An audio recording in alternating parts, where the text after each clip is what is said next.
ደንቤ ጃበር ሰጠን ትልቅ ጻጋ ነው ውብ ነው የሚያምር ነው ይህንን ውበት ማየት ማድነቅ መጠበቅ ወደ ሀብትነት መቀየር ለሌሎች አስተማሪ እንዲሆን አድርጎ መገልገል የኛ ተግባር መሆን አለበት እንግዲህ ይሄ ቀጣይ ላይ ቢለማ በእውነት የቱሪስቶች ማረፊያ ነው የሚሆነው ለዞኑም ከፍተኛ ገቢ ያስገኛል ለወጣቱም ስራ እድል ያስገኛል ኢትዮጵያውያን በተቻለ መጠን አማን ሚዛን እየመጡ የደንቢ ሎጅን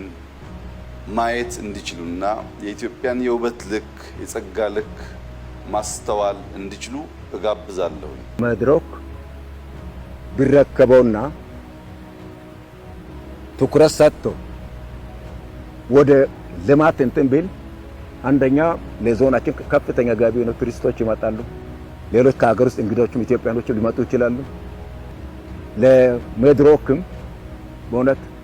ለዚህ ትልቅ ማስታወሻ ነው ብዬ ነው የማስበው ክቡር ጠቅላይ ሚኒስትር ይህንን ኃላፊነት ከጠቅላይ ሚኒስትር ቢሮ ጋር ሆኖ ሚድሮክ እንዲወጣው ተልኮ ሰጥተውናል ያንን ተልኮ በብቃት ተወተን ዛሬ እዚሁ ከአፍሪካ አንደኛ በሆነው የበበቃ እርሻችን የተመረተ ሸክላ ይህንን ውበት አጎናጽፎታል የአካባቢውን ስነ ምህዳር ጸጋ ብቻ እንዲያሳይ ተደርጎ ስለተሰራ ፈጣሪ ትልቁን እርዳታ አድርጎልን ለዛሬው ቀን በክተናል አልহামዱሊላህ ረቢል ዓለሚን